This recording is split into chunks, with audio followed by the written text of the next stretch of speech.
प्यारे सज्जनों, राम राज्य को महानतम साम्राज्य और किसी से तुलना रहित माना जाता है। आज भी अगर कहीं सर्वत्र खुशहाली और चैन की बंसी बजाने की उपमा देनी हो तो उसकी तुलना राम राज्य से की जाती है। किसी राज्य से अथवा किसी ऐतिहासिक शासनकाल से राम राज्य की तुलना करना व्यर्थ है। आखिर ऐसा क्या था उस राम राज्य में? परमेश्वर के 10 मुख्य अवतारों में 12 कलाओं के साथ जन्मे प्रभु श्री राम रावण जैसे महाशक्तिशाली अधर्मी और कुकर्मा को उसके परिवार सहित नेस्ता नाबूद करने वाले प्रभु श्री राम ने अयोध्या लौटने के बाद 10,000 वर्षों तक शासन किया। उनके शासनकाल को दुनिया राम राज्य के नाम से जानती है। महर्षि वाल्मीकि ने राम राज्य से संबंधित कई घटनाएं रामायण में लिखी हैं।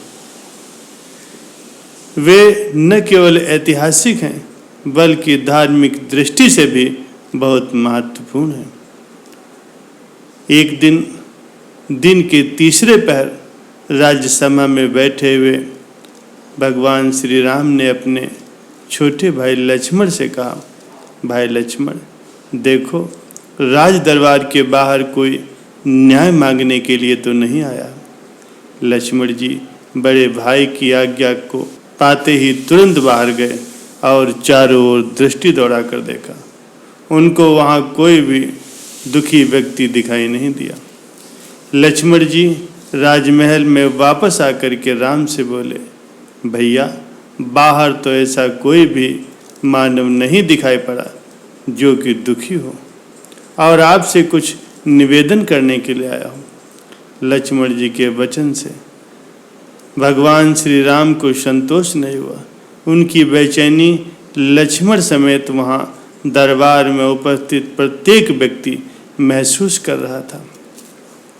उन्होंने लक्ष्मण जी से पुनः कहा, भैया लक्ष्मण, मुझे विश्वास है कि नीति और उचित न्याय पद्धति से शासन करने पर प्रजा सर्वत्र सत्य के मार्ग पर अग्रसर रहती है। उसे किसी भी प्रकार का कोई कष्ट नहीं होता। ये सब होते हुए भी तुम प्रजा के सदैव हित चिंतन में सक्रिय रहना। एक बार फिर से बाहर जाकर किसी भी न्याय मांगने वाले व्यक्ति का पता लगाओ। कहीं कोई ऐसा प्राणी तो नहीं है जो यहाँ से निराश होकर के वापस लौट जाए। भगवान श्री राम जी की आज्ञा को पाते ही लक्ष्मण पुनः बाहर गए, लेकिन इस बार भी उन्हें राजभवन के बाहर कोई भी मनुष्य दिखाई नहीं दिया। लक्ष्मण जी ने फिर से अपनी पैनी निगाह चारों तरफ दौड़ाई तो देखा कि एक कुत्ता बहुत ही दुखी मन से वहाँ बैठा था। लक्ष्मण जी को देखते ही वो कुत्ता उठ बैठा और अपने दुखी मन की भावना को व्यक्त करते हुए जोर जोर से रोने लगा। उन दिनों राजा, राजघराने के लोग, राजकाज देखने वाले अधिकारी और विद्वान सभी पशु और पक्षियों की भाषा जाना करते थे। वो उनसे बातचीत भी कर लिया करते थे। पशुओं की भाषा के ज्ञाता लक्ष्मण जी ने उस कुत्ते से रोने का कारण पूछा कि हे श्वान, तुम दुखी क्यों हो? तुम्हें किसी ने प्रताड़ित किया है या तुम्हारा कोई कार्य नहीं हो पा रहा है? जो भी हो, निर्भय होकर मुझसे कहो। लक्ष्मण जी का आश्वासन पाते ही वो कुत्ता बोला, प्रभु, समस्त जीवों के रक्षक भगवान श्री राम जी से मुझे कुछ निवेदन करना है। कुत्ते की बात सुनकर लक्ष्मण जी ने उस कुत्ते से कहा, आओ मेरे साथ। राज्यसभा में प्रवेश करने से पहले ही लक्ष्मण जी ने कुत्ते से कहा, हे श्वान, भगवान श्री राम के सम्मुख जो कुछ भी कहना सत्य कहना। लक्ष्मण जी की बात सुनकर के कुत्ता ठिठक गया। उसने कहा, प्रभु, देव मंदिर, राजभवन और किसी ब्राह्मण के निवास स्थान पर मेरे जैसे जीवों का जाना उचित नहीं होता। मैं प्रभु श्री राम के महल में कैसे जा सकता हूँ? राजा शरीरधारी स्वयं धर्म का अवतार माना जाता है, और फिर भगवान श्री राम तो सर्वोपरि, प्रजा के रक्षक, नीतिज्ञ और सत्यवादी, समदर्शी। हे लक्ष्मण, आप तुरंत भगवान श्री राम जी से मेरे लिए आज्ञा प्राप्त कीजिए। बिना उनकी आज्ञा के मैं उनके राज्यसभा में प्रवेश नहीं कर सकता। लक्ष्मण तुरंत ही राजभवन में आए और प्रभु श्री राम से बोले, भैया, राजभवन के बाहर एक कुत्ता है, वह आपसे कुछ निवेदन करना चाहता है, आपकी प्रतीक्षा कर रहा है। यदि आज्ञा हो तो उसे राजमहल में बुला लूं। लक्ष्मण का कथन सुनकर के राम ने तुरंत लक्ष्मण से कहा, भैया लक्ष्मण, तुरंत उस श्वान को राजभवन के अंदर ले आओ। उसे मुझसे न्याय प्राप्त करने का पूरा अधिकार है। राज्य का कोई भी जीव हो, उसको मुझसे निवेदन करने और न्याय प्राप्त करने का मनुष्यों की भांति ही पूरा अधिकार है। लक्ष्मण जी कुत्ते को लेकर के राजभवन में पहुंचे। प्रभु श्री राम के पास पहुंचते ही वो कुत्ता आश्वस्त हो गया। श्री राम ने कुत्ते से पूछा, हे श्वान, तुम्हें जो कुछ भी कष्ट हो, जो कुछ भी कहना हो, निडर होकर के कहो। कुत्ते के सिर पर चोट लगी थी। उसके सिर पर लगी चोट को देखकर राम का ध्यान उधर आकृष्ट हो गया। श्री राम का ध्यान अपनी ओर आकृष्ट देखकर कुत्ते ने उनसे निवेदन किया, प्रभु, राजा ही समस्त प्राणियों का रक्षक और स्वामी होता है। प्रजा जब सोती है तब भी राजा जागकर प्रजा की रक्षा करता है। हे राघव, आप तो समस्त प्राणियों के प्राण हैं। आप ही हमारे कर्ता, धर्ता और रक्षक हैं, विधाता हैं। आप श्रेष्ठ जनों के द्वारा आचरित कर्म करते हैं। आप धर्मात्मा हैं, सद्गुणों के सागर हैं। यदि मैंने कोई अनुचित बात यहाँ पर कह दी, यदि कोई गलत बात मेरी जिह्वा से निकल जाए तो आप उसे क्षमा कर देना।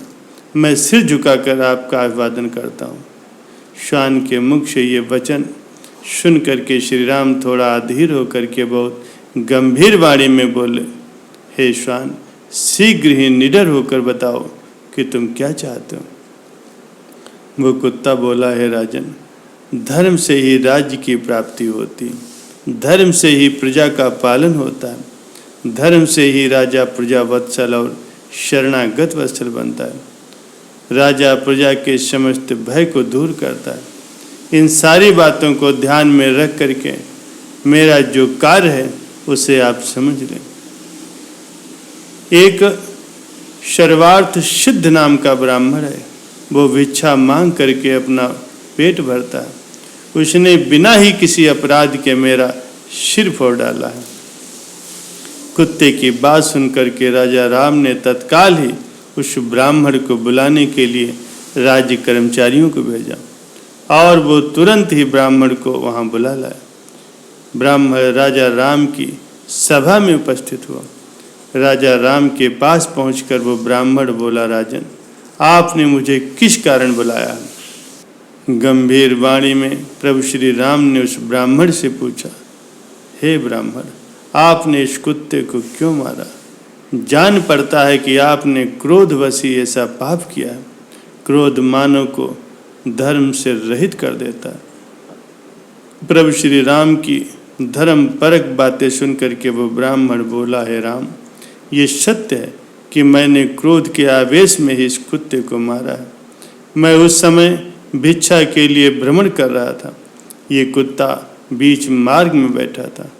सुबह से भिक्षा मांगने के कारण उस समय तक मुझे कोई भी भिक्षा नहीं मिलती, अतः मैं बहुत ही खिन्न था। मुझे भूख भी बहुत लगी थी। मैंने इसे मार्ग से हट जाने को कहा, किंतु ये मार्ग से नहीं हटा। मैं भूखा तो था ही, मुझे क्रोध आ गया और उसी क्रोध में मैं इसे मार बैठा। मैं अवश्य ही दोषी हूँ और इसे स्वीकार करता हूँ। इस अपराध का आप जो भी मुझे दंड देंगे वो मुझे स्वीकार होगा। आपसे दंड पाने के बाद मुझे नरकगामी होने का कोई भय नहीं रहेगा।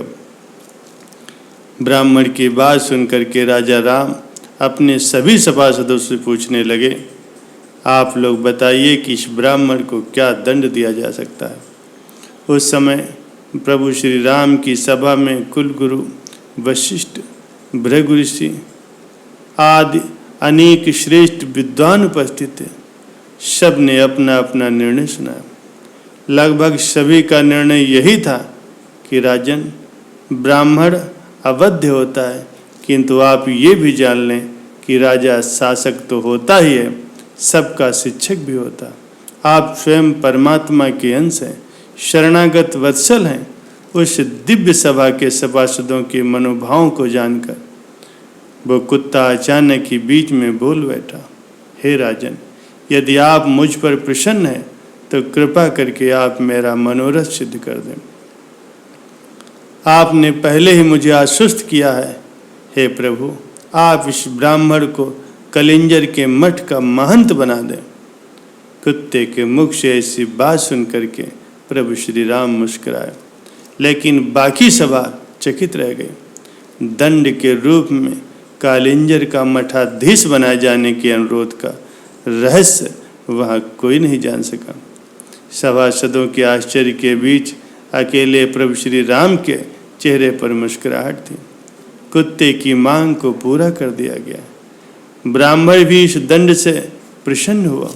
नित्य की भिक्षा वृत्ति से उसे छुटकारा मिल गया था। ब्राह्मण को हाथी पर बैठा करके विदाई दी गई, क्योंकि उस काल की परंपरा में यही नियम था। ब्राह्मण की प्रसन्नता का कोई ठिकाना नहीं था। वशिष्ठ आदि मुनि गंभीर होकर के बैठे थे। कुछ सभासद कुत्ते की मांग का परिहास उड़ा रहे थे।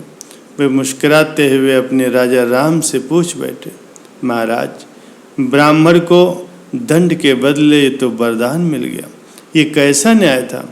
श्री राम ने विनोदपूर्ण स्वर में कहा, प्रतीत होता है कि आप लोगों को ये रहस्य अभी तक समझ नहीं आया। आप लोग इस ज्ञानी श्वान से ही इस रहस्य को समझ लीजिए। राम ने स्वयं उस कुत्ते से कालिंजर का मठाधीश बनाए जाने का रहस्य समझाने को कहा। कुत्ते ने बताना शुरू किया, हे प्रभु श्री राम, पूर्व जन्म में मैं भी उसी कालिंजर के मठ का मठाधीश था। मैं मठ से स्वादिष्ट और सुगंधित पदार्थ खाता और दूसरों को भी खिलाता। मैं नित्य देवों का पूजन भी करता था, अपने अधीनस्थ जनों का पालन भी करता था। मैं समस्त कार्य में धर्म और नीति को महत्व देता था।